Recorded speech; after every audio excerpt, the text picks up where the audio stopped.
नमस्कार बच्चों, मैं राधा बाका आपका बहुत स्वागत करती हूँ।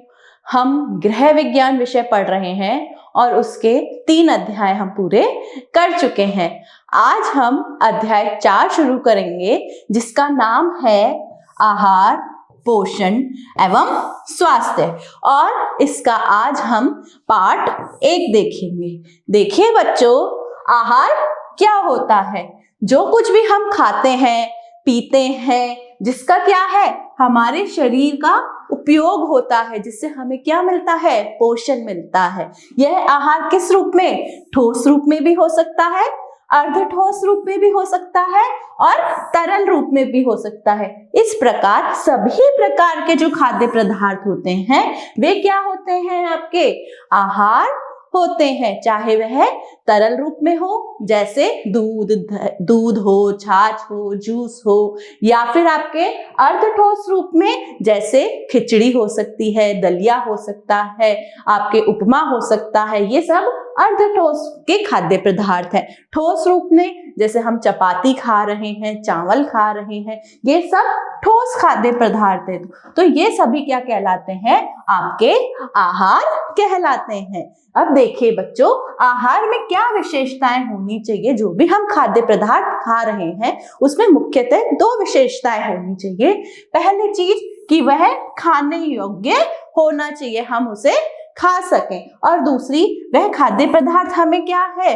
पोषण देता हो, अर्थात हमारे शरीर को क्या मिलता हो? उससे पोषण मिलता हो। वही क्या है? आपके आहार है। देखें बच्चों, आपके अब भोजन के अंदर क्या क्या कार्य होने चाहिए?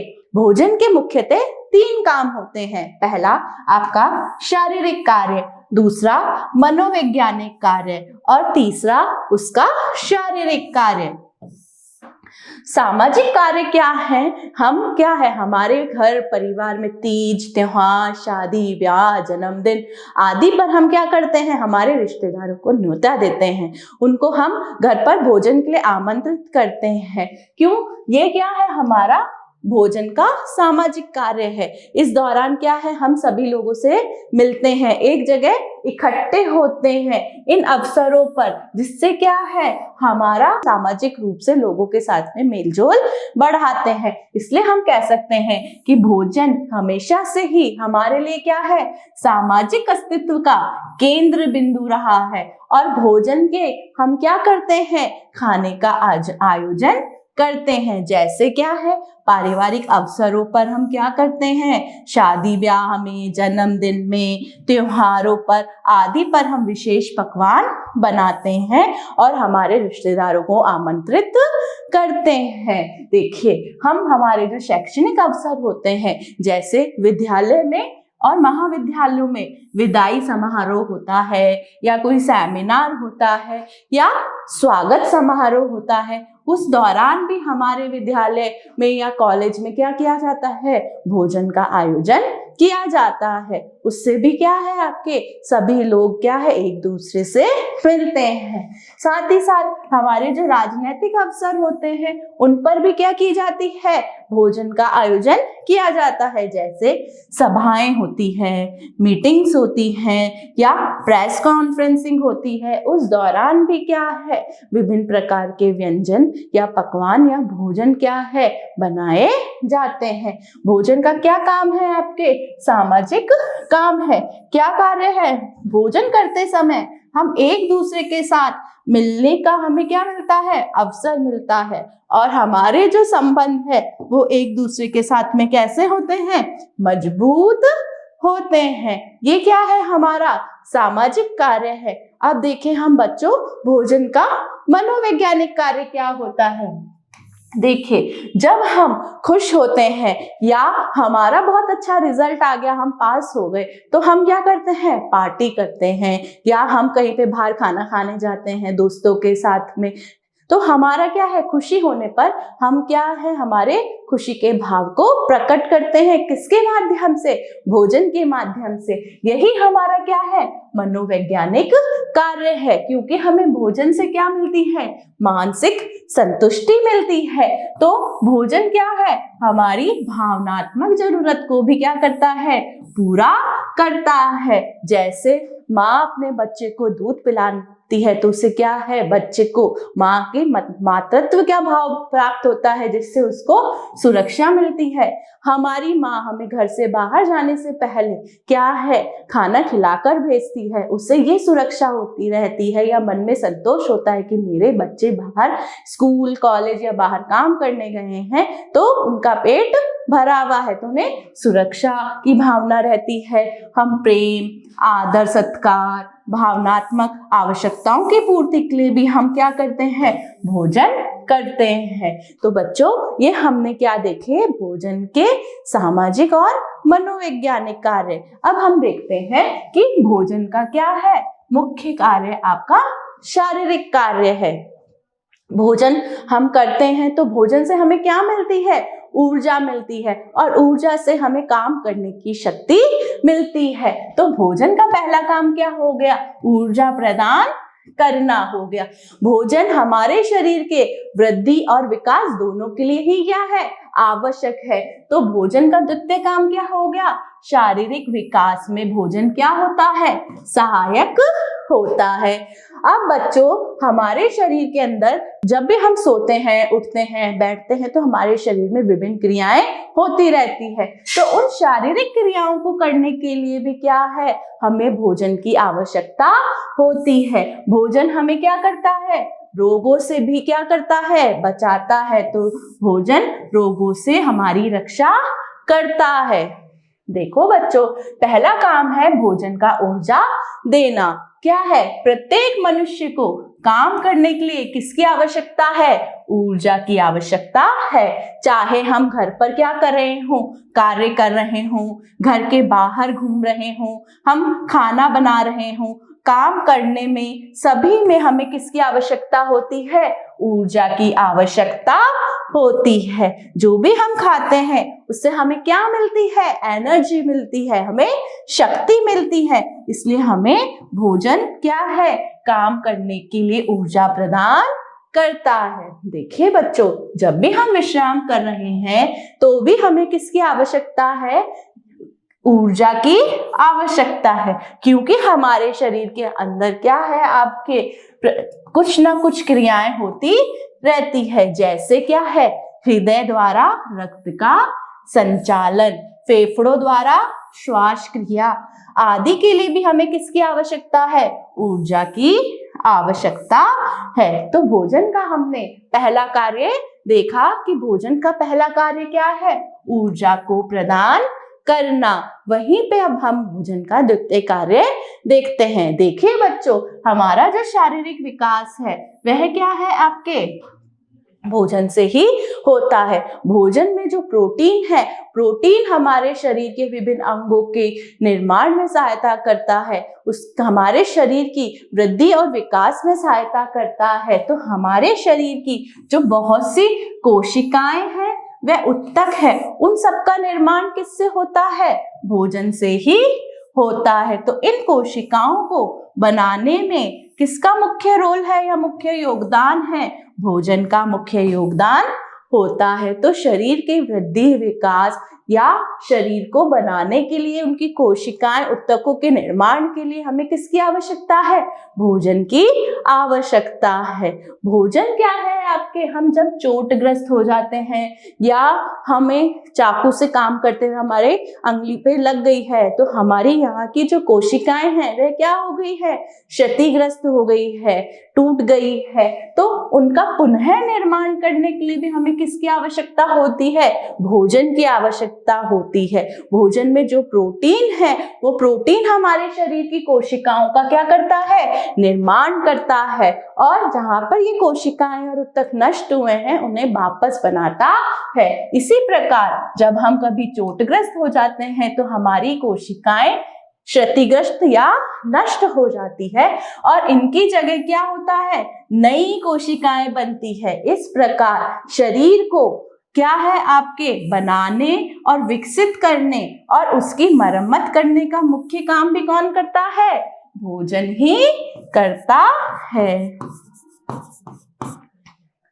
देखो बच्चों, शरीर की जो हमारे शरीर में जो क्रियाएं नियमित चलती रहती है उसके लिए भी क्या है, भोजन की आवश्यकता है। रोगों से शरीर की रक्षा करने के लिए भी भोजन की आवश्यकता है। शरीर के अंदर प्रकट होने वाले रोगों और उनके कीटाणुओं से लड़ने की शक्ति हमें किससे मिल रही है, भोजन से ही मिलती है। हमारे शरीर में जो निरंतर स्वतः क्रियाएं हो रही है उसका नियंत्रण और संचालन भी कौन करता है, भोजन ही करता है, अर्थात यह भोजन पर ही निर्भर होता है। देखो बच्चों, जब भी हमारे शरीर में क्या है, रोगग्रस्त हो जाता है तो क्यों हो जाता है, क्योंकि हमारा जो भोजन है वो क्या है, गड़बड़ है।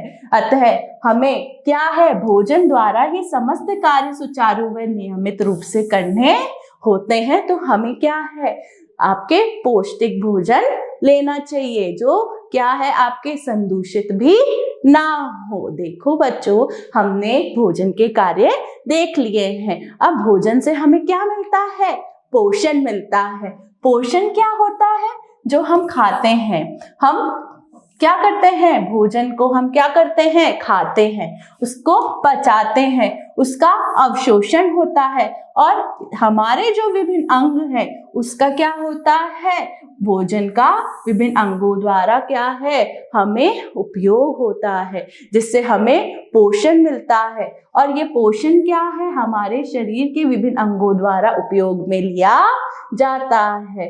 जिस भोजन का पाचन या अवशोषण नहीं हो पाता है वह क्या हो जाता है, शरीर के द्वारा निष्कासित हो जाता है। देखिए बच्चों, भोजन को हमने क्या किया, हमने खाया, खाने के बाद में हमने क्या किया, उसको निगला, निगलने के बाद में उसका क्या हुआ, हमारे आमाशय में उसका पाचन हुआ और पाचन के बाद में वो उसका क्या हुआ, अवशोषण हुआ और विभिन्न अंगों तक, जे अवशोषण के बाद में विभिन्न अंगों तक क्या है, हमारा जो पोषण है वो रक्त के द्वारा पहुंचाया गया और शरीर के द्वारा क्या है, उसका उपयोग किया गया। यही क्या है, आपके पोषण है। तो यही पूरी एक प्रक्रिया शरीर के अंदर चलती है जिसके ये बिंदु है। देखिए, भोजन को हम पहले खाएंगे, फिर निगलेंगे, फिर उसका हम पाचन करेंगे, फिर हम उसका अवशोषण यानी कि उसका एब्जॉर्प्शन हमारी आंतों द्वारा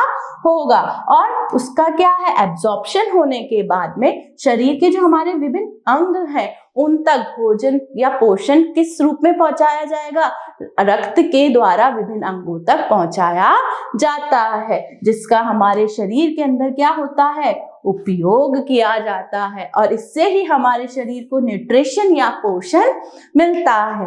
बच्चों, पोषण दो प्रकार का होता है, एक तो सुपोषण होता है और एक होता है कुपोषण। ठीक है, गुड न्यूट्रिशन और माल न्यूट्रिशन। गुड न्यूट्रिशन क्या है, पोषण की वह स्थिति जिसमें व्यक्ति शारीरिक एवं मानसिक रूप से क्या हो, स्वस्थ हो। उसे क्या है, ये पोषण किस रूप में मिलना चाहिए, उसकी उम्र के अनुसार, कार्य करने की क्षमता के अनुसार उसको यह पोषण मिलना चाहिए, तभी क्या होगा, उसका स्वास्थ्य उत्तम होता है।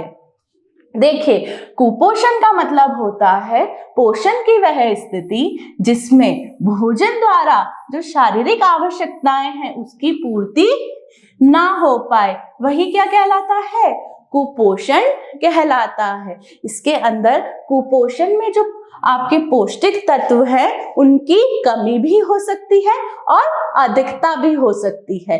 कमी से कैसे, जैसे हमारे शरीर में लोह तत्व की कमी हो गई है तो हमारा शरीर क्या है, रक्त अल्पता का शिकार हो गया है, अर्थात एनीमिक हो गया है। वहीं हमने हमारे शरीर में जब अधिक वसा ली है तो हमारा शरीर कैसा हो गया है, मोटापे का शिकार हो गया है। तो कुपोषण की स्थिति में जो पोषक तत्व हैं वह कम भी हो सकते हैं और उनकी अधिकता भी हो सकती है।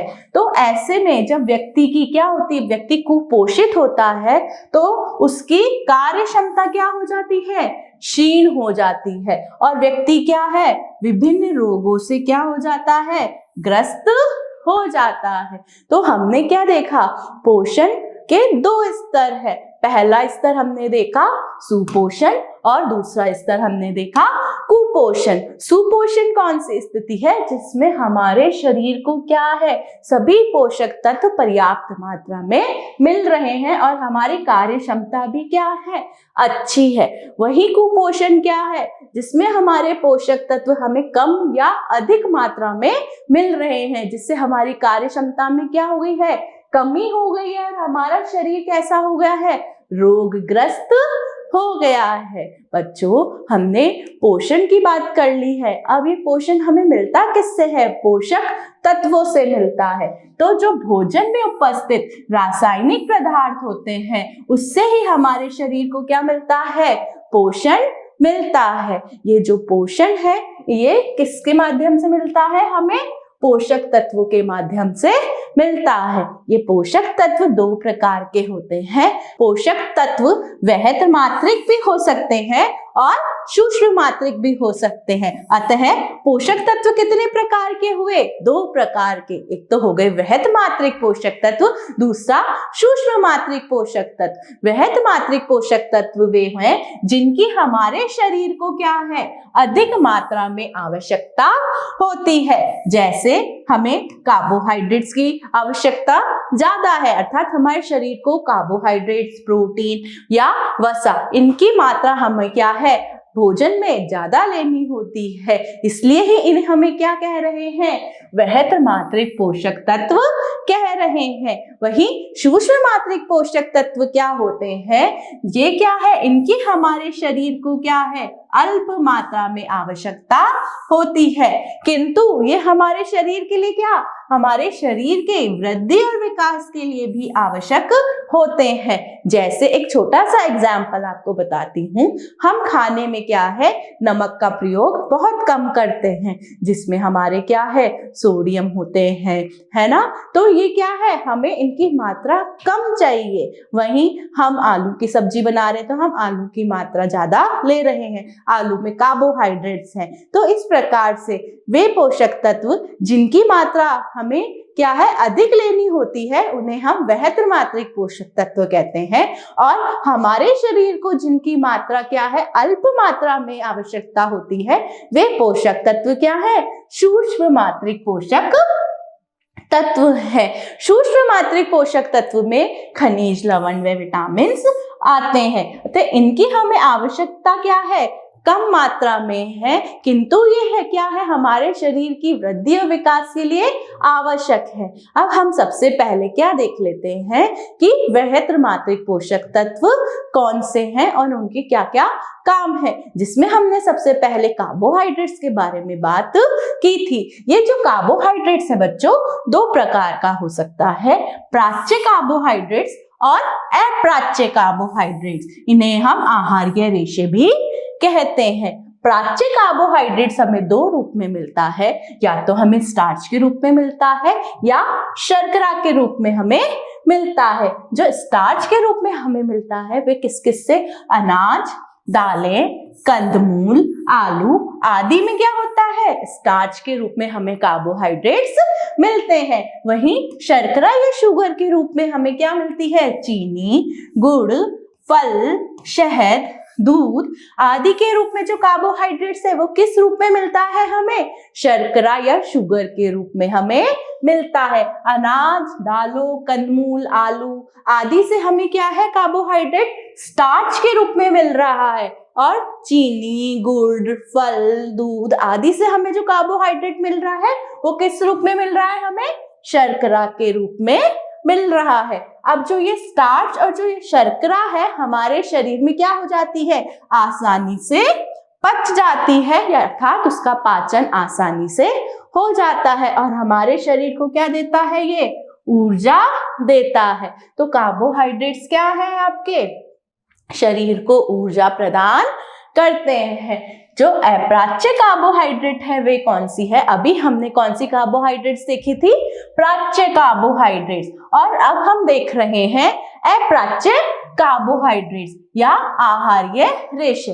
देखिए बच्चों, नाम क्या है इसका, अप्राच्य, अर्थात इसका क्या नहीं होगा, पाचन नहीं होगा।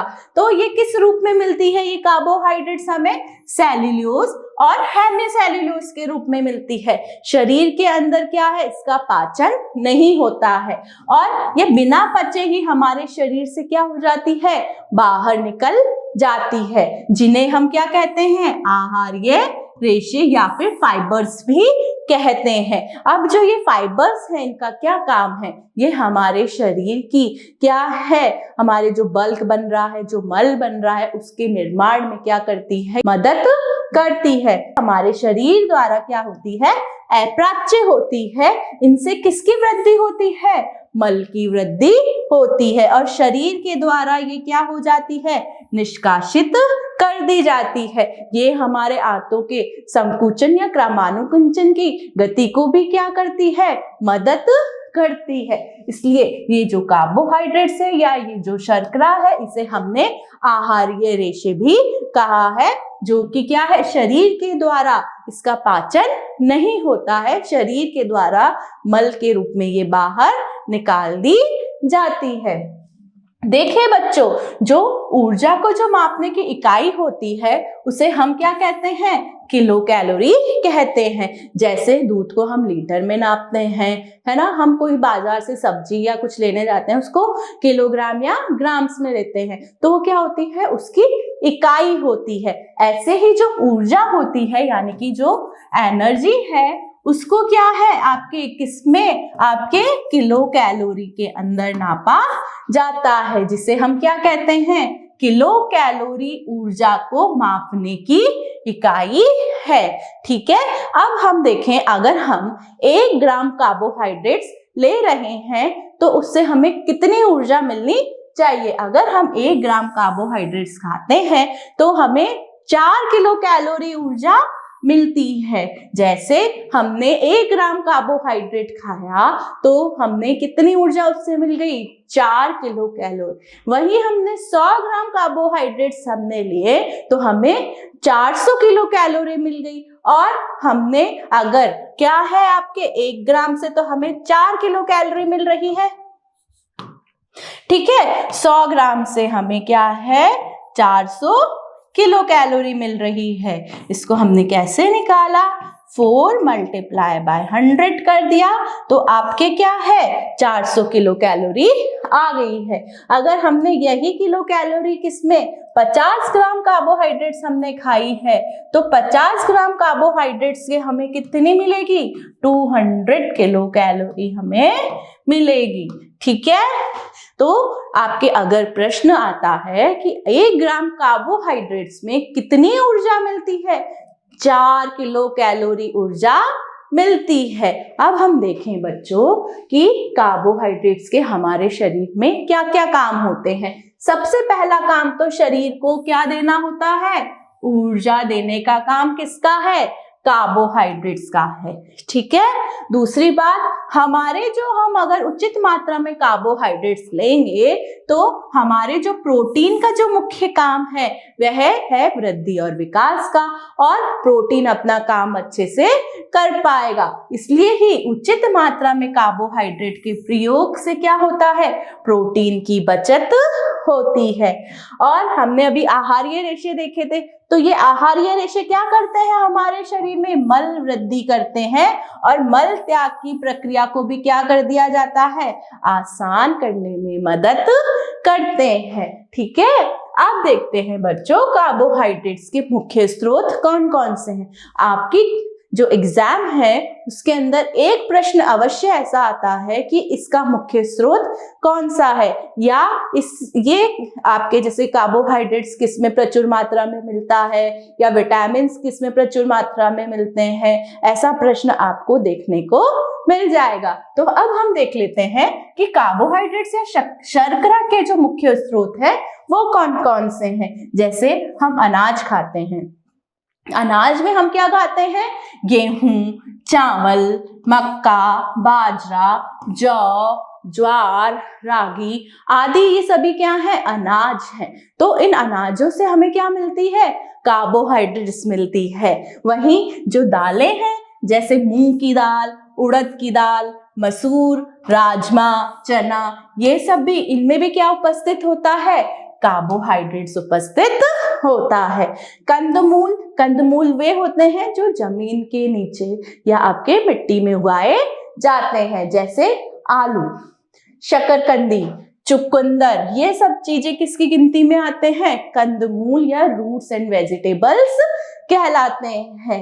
इसके अलावा अनाज, दालें और कंदमूल के अलावा भी जो शक्कर है, चीनी है, गुड़ है, उनमें भी क्या होता है? कार्बोहाइड्रेट्स होता है। तो हमने देखा कि कार्बोहाइड्रेट्स हमें अनाजों से भी मिल रहा है, दालों से भी मिल रहा है, कंदमूल से भी मिल रहा है, शक्कर, गुड़ आदि से हमें क्या, किसकी प्राप्ति हो रही है? कार्बोहाइड्रेट्स की प्राप्ति हो रही है।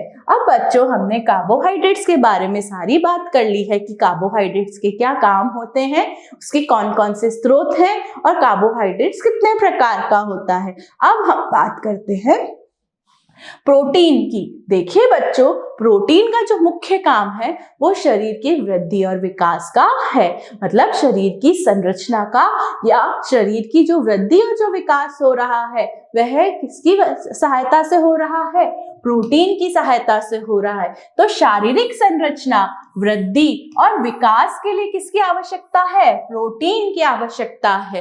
प्रोटीन की जो सबसे छोटी इकाई है उसे हम क्या कहते हैं?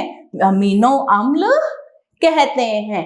ये जो अमीनो अम्ल हैं ये कुल 22 प्रकार के होते हैं। ये जो 22 प्रकार के अमीनो अम्ल है इनको दो भागों में विभाजित कर रखा है। पहला जो आवश्यक अमीनो अम्ल है और दूसरा आपके अनावश्यक अमीनो अम्ल। देखिए बच्चों, जो आवश्यक अमीनो अम्ल है ये वे अमीनो अम्ल हैं जिनका हमारे शरीर में क्या है? निर्माण नहीं हो पाता है और इन्हें हमें किसके माध्यम से? भोजन के माध्यम से ही लेना होता है। जबकि अनावश्यक अमीनो अम्ल हैं ये क्या है? हमारे शरीर में क्या हो जाता है? इनका निर्माण हो जाता है, इसलिए इनको हमें भोजन से ना भी लें तो चल जाता है। परंतु जो आवश्यक अमीनो अम्ल, जिसे हम एसेंशियल अमीनो अम्ल भी कह सकते हैं, इनको क्या है? ये शरीर के द्वारा नहीं बन पाते हैं, इसलिए इन्हें किसके माध्यम से? हमें भोजन के माध्यम से लेना होता है। जबकि जो अनावश्यक अमीनो अम्ल हैं वह जिनका निर्माण हमारे शरीर के द्वारा हो जाता है, इन्हें हम अनावश्यक अमीनो अम्ल कहते हैं। जो आवश्यक अमीनो अम्ल हैं वो मुख्य 10 प्रकार के हैं, वहीं अनावश्यक अमीनो अम्ल आपके 12 प्रकार के हैं। आपकी किताबों में आपको आवश्यक अमीनो अम्ल 8 प्रकार के भी मिल जाएंगे। ऐसा इसलिए लिखा हुआ है क्योंकि जो 2 प्रकार के अमीनो अम्ल हैं वह क्या है? सिर्फ बच्चों के वृद्धि और विकास के लिए ही आवश्यक होते हैं। तो जो आवश्यक अमीनो अम्ल वे क्या है? 10 प्रकार के हो गए और अनावश्यक अमीनो अम्ल आपके 12 प्रकार के। हमने देखे थे अमीनो अम्ल 22 प्रकार के होते हैं, जिसमें से 8 प्रकार के अमीनो अम्ल क्या है? हमारे वृद्धि और विकास के लिए आवश्यक है मुख्य रूप से। ठीक है, अब हम देखें बच्चों कि प्रोटीन के शरीर के अंदर क्या क्या काम होते हैं। पहला, शरीर के तंतुओं की वृद्धि, मरम्मत तथा विकास के लिए क्या है? आपके आवश्यक है। दूसरा, हमारे शरीर में जो एंजाइम्स हैं, हार्मोन्स हैं, हीमोग्लोबिन जिससे हमारे रक्त बनता है, एंटीबॉडीज जिससे हमारे शरीर को रोग प्रतिरोधक क्षमता मिलती है, उसके निर्माण के लिए भी किसकी आवश्यकता होती है? हमें प्रोटीन की आवश्यकता होती है। हमारा जो रक्त के जमाव है उसमें भी प्रोटीन सहायक होता है। जब हमें चोट लग जाती है तो हमारे शरीर से रक्त बहता है, अगर वह बहता ही चला जाए तो हमारे शरीर में क्या है? खून की कमी हो जाएगी। उसके लिए क्या है? रक्त का क्लॉट होना जरूरी है, रक्त का थक्का बनना जरूरी है, उसका जमाव होना जरूरी है। तो उसमें कौन सहायता करता है? प्रोटीन सहायता करता है। तो रक्त के जमाव में भी प्रोटीन सहायक होता है। आवश्यकता पड़ने पर प्रोटीन क्या काम करता है? ऊर्जा देने का काम भी करता है। जब हमारे शरीर में क्या है? आपके कार्बोहाइड्रेट्स की कमी हो जाती है। वैसे ऊर्जा देने का मुख्य काम कार्बोहाइड्रेट्स का है और शरीर की वृद्धि, विकास और मरम्मत का मुख्य काम प्रोटीन का है। परंतु जब शरीर में कार्बोहाइड्रेट्स की कमी हो जाती है तो ये काम कौन करने लगता है? प्रोटीन करने लगता है। इसलिए ही हमने कहा था कि हमारे शरीर हमें क्या है, पर्याप्त मात्रा में कार्बोहाइड्रेट्स लेनी चाहिए ताकि प्रोटीन की बचत हो सके। देखें बच्चों, अब हमें प्रोटीन के मुख्य स्रोत कौन कौन से हैं? जैसे दालों में, दूध में, मीट में, मांस में, अंडे में, इन सब में क्या मिलता है? प्रोटीन मिलता है। दालें जैसे मूंग, उड़द, मसूर, राजमा, चना आदि, इन सब में, सोयाबीन, इन सब में क्या है? आपके प्रोटीन मिलता है। आपके दूध व दूध से बने पदार्थ जैसे दूध, दही, मक्खन, चीज, पनीर या दूध से बनी हुई मिठाइयाँ, इन सब में क्या है? आपके प्रोटीन है। मांस, मुर्गे, मछली, अंडे आदि में भी किसकी है? आपके विद्यमान प्रोटीन ही है। आपके अनाजों में भी प्रोटीन मिलता है, सूखे मेवे में, तिलहन में, जैसे तिल में, मूंगफली में, काजू, बादाम, अखरोट आदि में क्या है? आपके प्रोटीन मिलता है आपके। ठीक है बच्चों, देखें अब आपके प्रोटीन की क्या क्या मुख्य विशेषताएं होती है। पहली बात देखिए, जो पशुओं से हमें प्राप्त प्रोटीन है उनमें क्या है? हमें अनाजों से प्राप्त प्रोटीन की अपेक्षा क्या है? उच्च गुणवत्ता वाला होता है। जैसे क्या होता है? आपके जो प्राकृतिक स्रोत से हमें जो प्रोटीन मिलता है, जैसे अनाजों से या वानस्पतिक स्रोतों से जो हमें प्रोटीन मिलता है, उसमें कुछ प्रोटीन की विद्यमानता कम होती है, यानी कि उसमें कुछ कमी होती है। इसलिए हमें क्या है? उन्हें मिलाकर भोजन में या मिश्रण विधि का प्रयोग कर कर हमें क्या है? उसको सेवन करना चाहिए ताकि उसकी जो प्रोटीन है वह पूर्ण हो सके। जैसे अभी हमने पढ़ा था आवश्यक अमीनो अम्ल। आवश्यक अमीनो अम्ल में क्या है? हमें भोजन से ही हमें लेना होता है। एक एग्जाम्पल या उदाहरण है, जैसे अनाजों में क्या है आपके? जैसे अनाजों में आपके लाइसिन प्रोटीन की कमी है आपके, और दालों में आपके क्या है? मिथियोनिन की प्रोटीन की कमी है। ये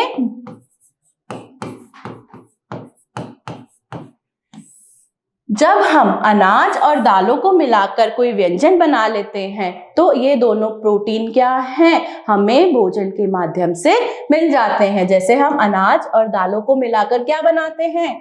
खिचड़ी बनाते हैं, है ना। और खिचड़ी में क्या है? अब हमें चावल जो अनाज है वो भी मिल गया, और दालें, जैसे हमने खिचड़ी में जैसे मूंग की दाल डाली तो हमें दाल भी मिल गई है। जो हमारे ये जो प्रोटीन की अनाजों में कमी थी वह भी पूरी हो गई, और जो दालों में कमी थी वह भी पूरी हो गई। तो इस तरह से क्या है, हमारा जो प्रोटीन है, जो वानस्पतिक स्रोत हैं या अनाज हैं, उनकी अपेक्षा पशुओं से जो भी प्राप्त प्रोटीन होता है उसकी गुणवत्ता क्या होती है? अच्छी होती है। जैसे दूध में अनाजों से ज्यादा प्रोटीन हमें मिलता है, हमें उससे डाइजेस्ट होने पर या पाचन होने पर उसका अवशोषण भी अच्छा होता है और हमारे शरीर को उसकी पूर्ण मात्रा मिलती है। इसलिए ही हमें भोजन में क्या करना चाहिए? एक या एक से अधिक प्रोटीन के स्रोतों का समावेशन करना चाहिए, जिससे हमें क्या हो? पर्याप्त मात्रा में प्रोटीन प्राप्त हो सके। इसके लिए आप क्या है? सम्मिश्रण विधि का प्रयोग कीजिए। जैसे हम दूध में चावल डालकर खीर बनाते हैं तो वह भी मिश्रण विधि है। खिचड़ी बना रहे हैं वह भी मिश्रण विधि है। हमने क्या है? पनीर पराठा बनाया, वह भी क्या है? आपके मिश्रण विधि हो गई आपकी, क्योंकि उससे क्या है? आपको प्रोटीन की जो कमी थी वह पूरी आप कर पाएंगे। देखिए बच्चों, जैसे हमने देखा था 1 ग्राम कार्बोहाइड्रेट से हमें 4 किलो कैलोरी मिल रही थी, वैसे ही हमें 1 ग्राम प्रोटीन लेने से 4 किलो कैलोरी क्या मिलती है? ऊर्जा मिलती है। मतलब आपने 1 ग्राम दाल खाई तो 1 ग्राम दाल खाने पर आपको क्या मिल रही है? 4 किलो कैलोरी मिल रही है। ठीक है। आपके 1 ग्राम कार्बोहाइड्रेट से भी हमें 4 किलो कैलोरी मिलती है और 1 ग्राम आपके प्रोटीन खाने से भी हमें क्या है 4 किलो कैलोरी ऊर्जा मिलती है। अगर ये प्रश्न आपके आता है कि 1 ग्राम कार्बोहाइड्रेट खाने से कितनी ऊर्जा मिलती है तो आप क्या उत्तर देंगे 4। और अगर आपके यह प्रश्न भी आता है कि 1 ग्राम प्रोटीन खाने से कितनी ऊर्जा मिलती है तो आपका उत्तर होगा 4 किलो कैलोरी ऊर्जा मिलती है। बच्चों, हमने प्रोटीन और कार्बोहाइड्रेट्स की बात कर ली है। अब हम बात करते हैं वसा एवं तेल की। कार्बोहाइड्रेट्स, प्रोटीन और वसा तीनों ही कैसे हैं? वह त्रिमात्रिक पोषक तत्व हैं। अब हम बात कर रहे हैं वसा या फैट की। वसा की जो सबसे छोटी इकाई है उसे हम क्या कहते हैं? फैटी एसिड्स कहते हैं। प्रोटीन की सबसे छोटी इकाई को हम क्या कहते थे? अमीनो अम्ल। वसा की सबसे छोटी इकाई को हम फैटी एसिड्स कहते हैं। कार्बोहाइड्रेट्स की सबसे सूक्ष्मतम या छोटी इकाई ग्लूकोज होती है। तो वसा की सबसे छोटी इकाई क्या हो गई है? फैटी एसिड्स हो गई है। देखिए, जब कोई पदार्थ कमरे के तापमान पर तरल होता है तो वह क्या कहलाता है? तेल कहलाता है। ऐसा आपने घर पर भी देखा होगा। और जब वह कमरे के तापमान पर ठोस होता है तो वह क्या कहलाती है?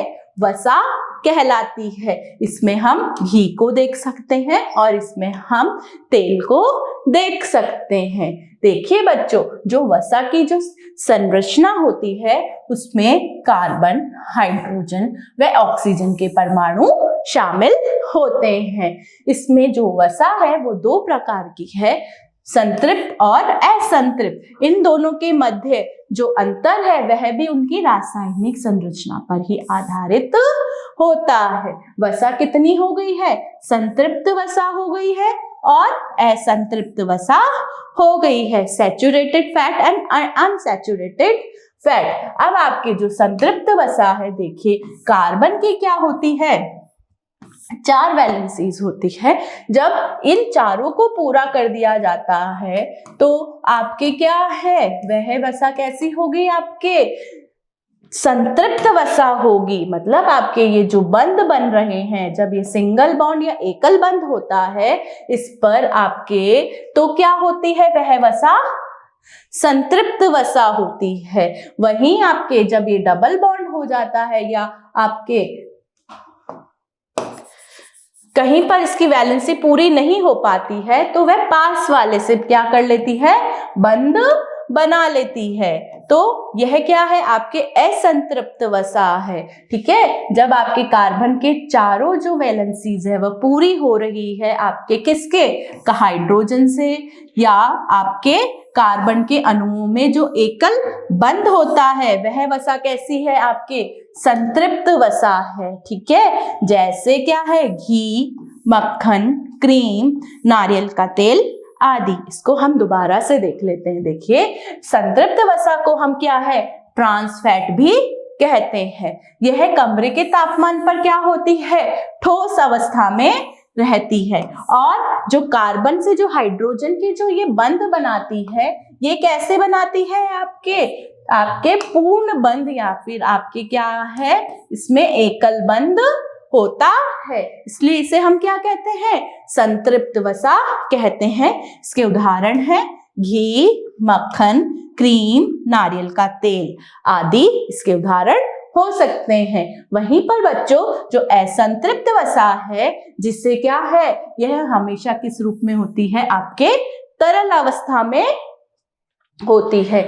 इसमें जो हाइड्रोजन और कार्बन अणुओं में क्या देखने को मिलता है? डबल या ट्रिपल बंध होता है। इसलिए हाइड्रोजन परमाणु पूरी तरह से संतृप्त नहीं होते हैं, इसके कारण इनको असंतृप्त वसा कहते हैं। इसमें या तो आपके डबल बॉन्ड बनता है या फिर क्या होता है? आपके ट्रिपल बॉन्ड भी हो सकता है।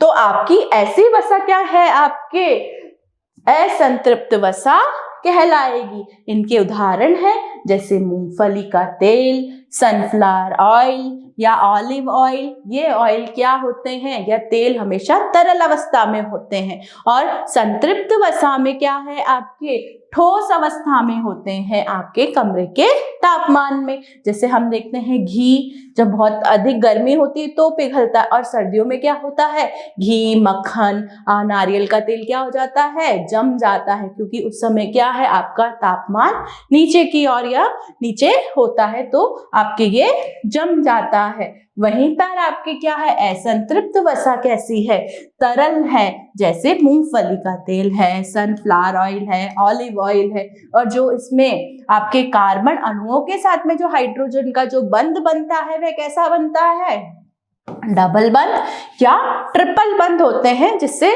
हाइड्रोजन जो है आपका क्या नहीं हो पाता, एक कोई ना कोई आपके संतृप्त नहीं हो पाता है, पूर्ण तरह से संतृप्त नहीं हो पाते हैं, इसलिए इसे क्या है, असंतृप्त वसा कहते हैं। देखिए बच्चों, हमने 1 ग्राम कार्बोहाइड्रेट्स में 4 किलो कैलोरी देखी थी, 1 ग्राम प्रोटीन में हमने 4 किलो कैलोरी देखी थी, लेकिन आपके जो हम 1 ग्राम वसा खाते हैं तो उससे हमें कितनी किलो कैलोरी ऊर्जा मिलती है, 9 किलो कैलोरी ऊर्जा मिलती है। इसलिए ही जब भी हम तेल, घी या वसा युक्त भोजन को लेते हैं तो हमें उससे ऊर्जा ज्यादा मिलती है, और जब हम मोटे होते हैं तो कहते हैं कि आप तेल, घी, चिकनाई वाली चीजें कम करो। क्यों? क्योंकि इससे हमें क्या है, 1 ग्राम वसा खाने से कितनी किलो कैलोरी मिल रही है, 9 किलो कैलोरी मिल रही है। तो आपने 1 ग्राम कुछ भी फैट लिया या वसा ली तो उससे आपको कितनी किलो कैलोरी मिल रही है, 9 किलो कैलोरी मिल रही है। जैसे आपने 5 ग्राम घी या तेल खाया तो 9 × 5 45 किलो कैलोरी आपको मिल गई है। आपके 5 ग्राम वसा 1 चम्मच में आती है। आपने एक छोटा जो चम्मच लिया आपने, उसमें 5 ग्राम तेल आता है, तो 5 ग्राम आपने खाया वसा या घी खाया आपने, तो उससे आपको कितनी ऊर्जा मिल गई, 45 किलो कैलोरी की ऊर्जा मिल गई है। तो 1 ग्राम वसा खाने पर कितनी ऊर्जा मिल रही है, 9 किलो कैलोरी, और 1 ग्राम कार्बोहाइड्रेट्स खाने पर 4 किलो कैलोरी, 1 ग्राम प्रोटीन खाने पर 4 किलो कैलोरी ऊर्जा हमें मिलती है। अब हम देखें बच्चों, वसा के क्या क्या काम होते हैं। पहला, वसा का मुख्य काम क्या है, ऊर्जा का मुख्य काम है। तो ऊर्जा का मुख्य स्रोत भी कौन है, वसा है। हम वसा लेते हैं तो हमें तुरंत उससे क्या मिल जाती है, एनर्जी मिल जाती है। प्रोटीन का ऊर्जा के रूप में होने वाले प्रयोग को कम करता है।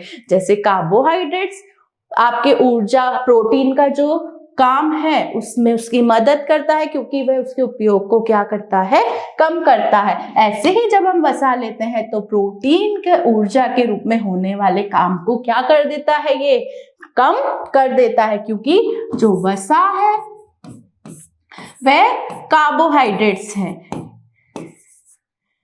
ये दोनों ही क्या है, आपके मुख्य रूप से ऊर्जा देने का काम करते हैं। ये दोनों ऊर्जा देने का काम करते हैं। और जो ये प्रोटीन है, इसका क्या काम है, आपके शरीर की मरम्मत करना, शरीर की वृद्धि व विकास करना इसका मुख्य कार्य है। तो आपके जो वसा है और जो कार्बोहाइड्रेट्स है वो ऊर्जा देने का काम करते हैं, और प्रोटीन का जो काम है उसको भी क्या करते हैं, मदद करते हैं।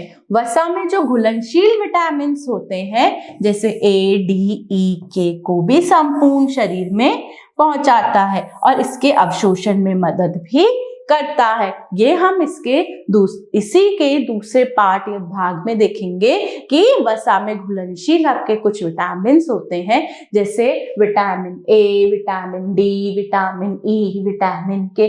ये क्या है, आपके वसा में ही घुलनशील होते हैं। तो हमारे संपूर्ण शरीर में ये क्या है, वसा के साथ में घुलकर हमारे शरीर में पहुंचते हैं, और उनके अवशोषण में भी क्या करता है, ये वसा ही उसकी मदद करता है। हमारे शरीर का जो तापमान है उसको भी बनाए रखने के लिए भी क्या है, वसा काम करता है।